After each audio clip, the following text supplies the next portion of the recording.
आज हम लोग डेसिमल पढ़ेंगे और उसका फंडामेंटल पढ़ेंगे। तो डेसिमल नंबर किसको बोलते हैं? The numbers expressed in decimal form are called decimal numbers. जैसे कि जो पॉइंट के बाद नंबर दिया रहता है तो उसको डेसिमल नंबर बोलते हैं।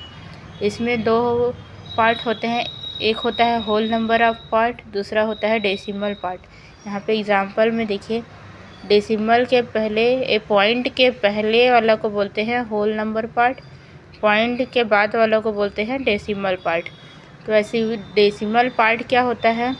पॉइंट के बाद जितना नंबर रहता है उसी को डेसिमल प्लेसेस बोलते हैं। जैसे यहाँ पे 4.24 लिखा हुआ है तो ये 2 डेसिमल प्लेसेस हो गया। यहाँ पे 9.126 है, पॉइंट के बाद 126 दिया है तो ये 3 है, तो 3 डेसिमल प्लेसेस हो गया। वैसे ही होता है डेसिमल फ्रैक्शन। तो डेसिमल फ्रैक्शन को इसको बोलेंगे जो डिवाइड में लिखा होता है, तो इसको बोलेंगे डेसिमल फ्रैक्शन। अब ऑपरेशन है एडिशन सब्सट्रैक्शन कैसे करना है डेसिमल का, ये देखते हैं। यहाँ पे देखिए मैं दोनों को करके दिखाई हुई हूँ।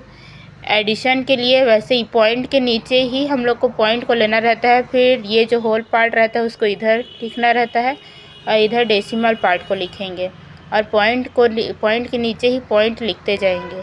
फिर उसको नॉर्मली हम लोग जैसे ऐड करते हैं वैसे ही ऐड कर देना है, फिर ये आंसर आ जाएगा।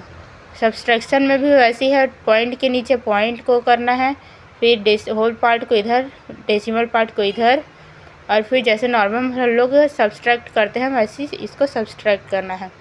फिर मल्टीप्लिकेशन है, इसमें ये है कि नॉर्मल हम लोग पहले जैसे मल्टीप्लिकेशन करते हैं वैसे ही मल्टीप्लिकेशन करेंगे। पहले 1 से सबका इंटू कर दिए, फिर 2 से सबका इंटू कर दिए, फिर सबको ऐड कर दिए। यहाँ पे हम लोग इसको ऐड कर दिए, यहाँ पे ऐड करते हैं, यहाँ पे ऐड कर दिए।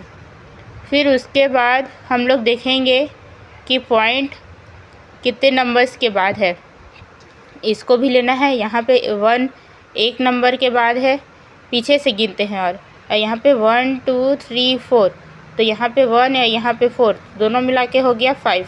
तो जो आंसर आएगा उसमें हम लोग 5 के बाद पॉइंट लगाएंगे पीछे साइड से। 1 2 3 4 5 के बाद यहाँ पे पॉइंट लगा दिए हैं, तो ये इसका आंसर हो गया। Division of decimal number, division कैसे करते हैं? सबसे पहले इसको हम लोग डायरेक्ट ऐसे कर सकते हैं, लेकिन इसमें पॉइंट लगा हुआ है तो कंफ्यूज हो जाना होता है। इसलिए जैसे यहाँ पे हम लोग जितना भी पॉइंट के बाद 1 2 3 है तो यहाँ पे 3 0 लगा दिए हैं 1 के साथ, इसको पहले चेंज कर दिए हैं। फिर यहाँ पे 2 5, 2 पॉइंट के बाद 2 नंबर है तो 2 0 लगा दिए ऊपर साइड में। अब इसको 0 0 जितना कैंसिल हो रहा है कैंसिल कर दिए, फिर ये आ गया। अब इसको हम लोग डिवाइड करेंगे इस फॉर्म में। तो पहले हम लोग 6 टाइम किए, 6 टाइम हो गया, फिर बचा, फिर पॉइंट लगा दिए तो 1 0 आ जाता है। फिर उसके बाद ऐसे डिवाइड करते करते जाएंगे तो ये हम लोग का ये मिल जाएगा और ये हम लोग का ये इसका आंसर है डिवीज़न का। वैसे ही होता है conversion of simple fraction into decimal numbers. Decimal number में भी हम लोग को अगर बदलना है ऐसे नॉर्मल फ्रैक्शन को तो डिवाइड करना पड़ता है। डिवाइड करने के बाद जो आएगा पॉइंट वो हम लोग का डेसिमल नंबर है।